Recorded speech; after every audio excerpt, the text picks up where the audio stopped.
thank everyone for attending. This has been a party that I think Jordan and I may have dreamed of for years. Just because we love our kids. But I mean, there are two people who came long distances. Where's Jackie?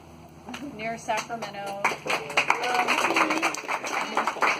my brother? Uncle Dan. Oh, yeah. He's been neighboring the volcano in Kilauea. Kilauea in Hawaii. So he moved there in August, and he's survived the lava, and he's here and traveled a long way. Dylan and Trevor's godparents are here. Tony and his godbrother Sean, and Terry and Gary are Dylan's godparents. Which one of you guys got the good one? I don't know. Jury's out. Jury's out. UCLA.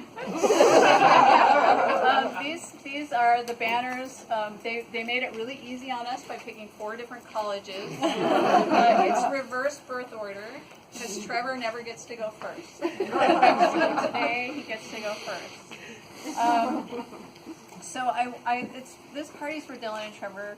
It's for our family. It's kind of a milestone, but also for you guys.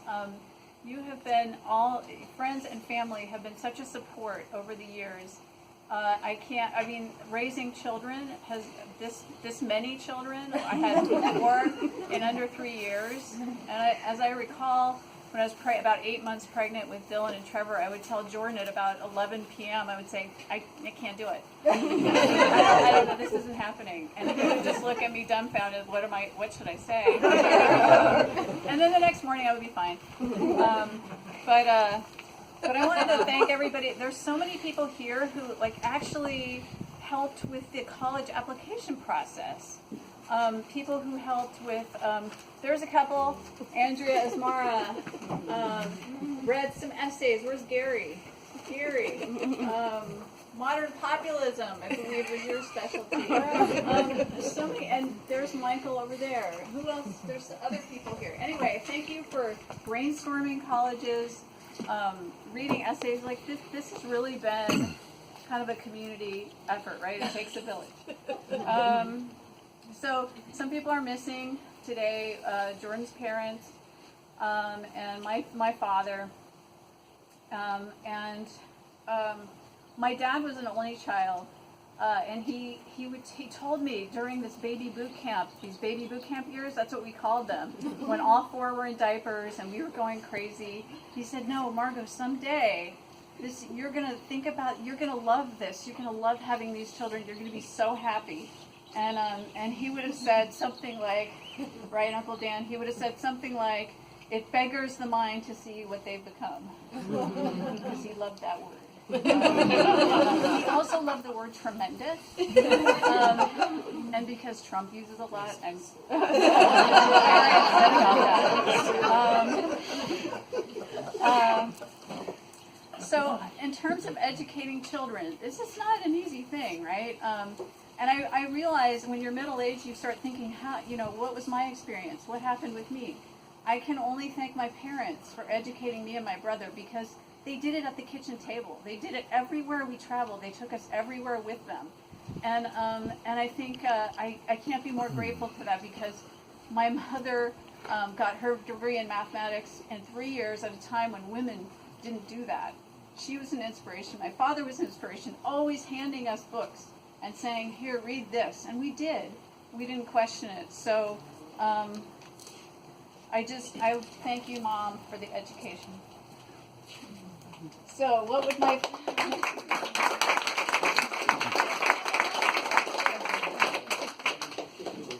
and the love and support as a grandmother, of course. So what would my dad say here today as we launch these children? And that's what we're supposed to do, right? Launch them to their next adventure. And that's our success, to try to get them to where they need to go to succeed. And recently, my mom gave me some letters that my dad wrote, and I have kind of a bad memory. So when I saw what my dad had written to me when I was living in Italy, I was getting ready to go to law school, and he said he was so excited about me going to law school. It was something that he'd always wanted to do. and he quoted Thoreau, which was one of his favorites. If one advances confidently in the direction of his dreams and endeavors to live the life which he has imagined, he will meet with the success unexpected in common hours. So yeah, you guys.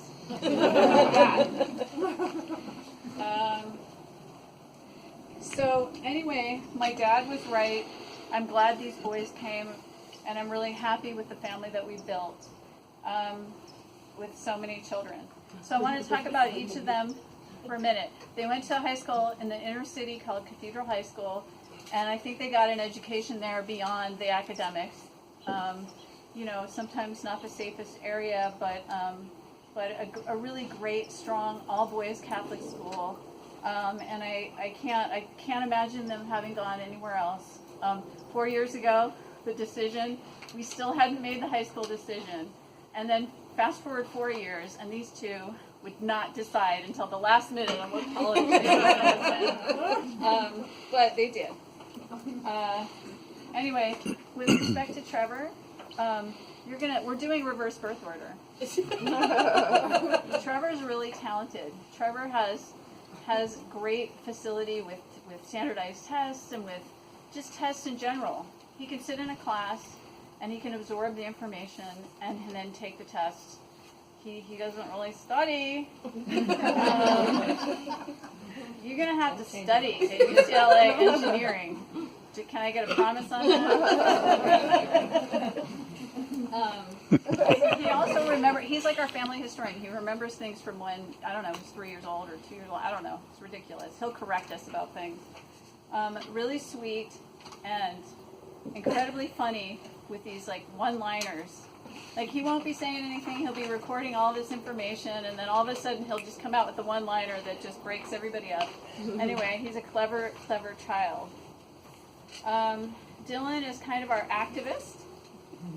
He's the one who's passionate and looking to change the world, or even just the people around him, which is what he does all the time. He's ASB president.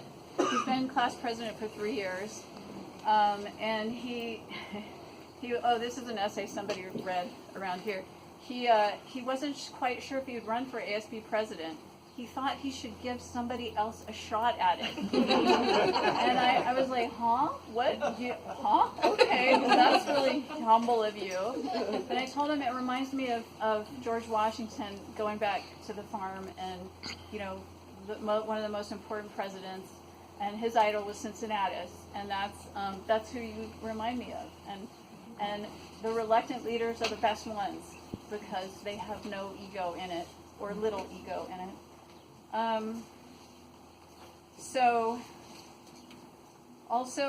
In terms of activism, we went to the March for Our Lives rally. Where's Liz? We went with Connor and Liz, and Ryan happened to be home, and we all went as a family, except for Blake, who's gone. Anyway, I wasn't surprised by this, but it still kind of makes me teary-eyed. Dylan just marched over to the counter-protesters and just engaged them in dialogue. There were protesters who had vests, like these orange vests, and they were surrounding the counter-protesters, so that they could have their say in the matter. And Dylan walked up to them and just started talking to them and saying, "Hey, we have stuff in common. We should talk about this." And that's the kind of guy he is. He's this humble guy, and he's also surprised the heck out of us. He is ASB president, but I think the salutatorian was very fitting for you, Dylan. Congratulations for that. Number 2 didn't have to give a speech today, but he did give one on Thursday to the student body at the awards ceremony, and he's just really good he's just a natural. He says he might be going to law school. I don't know. We'll see. Anyway, I wanted to tell you guys that I'm really proud of you. I know that's cliche, but I don't know. You're the babies. I know there's a minute that separates you, but you're my babies, and I'm really proud of you. And I want you to always remember you're stronger and braver than you believe, you're smarter than you think, and loved more than you know.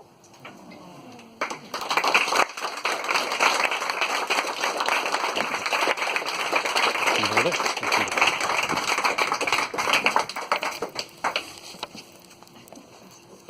I'm the boy's father. So, the one thing that's always been important to me is that our sons be present wherever they are. That they be in the moment. That they enjoy where they are instead of preparing to be somewhere else. And Dylan and Trevor have absolutely always been present. Trevor in a quiet way, but as Margot said, he does see everything. He hears everything. He understands everything. And once in a while, something comes out. It's always apt and always perfect. Dylan also always present. When he goes to a meeting, he says, I sit in the front row. He wants to see the person, to interact with the people that are giving the meeting, and to be present. And when you're present in life, then you're going to enjoy life, and you're going to have a good life. I love you, boys. Thank you for all you've given us. We really appreciate it. But there's one other person I want to talk about. John Kennedy, when he spoke at Berlin Wall, said to the West Berliners, look beyond the wall. Look beyond yourselves. Look to the future. And Margot always looked beyond the moment. She knew that these boys had great ability, and they needed to get there. So when they were making their decision in 8th grade, she saw beyond the moment. She saw beyond the wall. She saw beyond the high school that we wanted them to go to. And Cathedral was the perfect choice for them because it allowed them to flourish and be the leaders they are today. You've done that with all the boys. So as much as this is about them, it's also about you. You raised 4 wonderful young men, Margot. Thank you.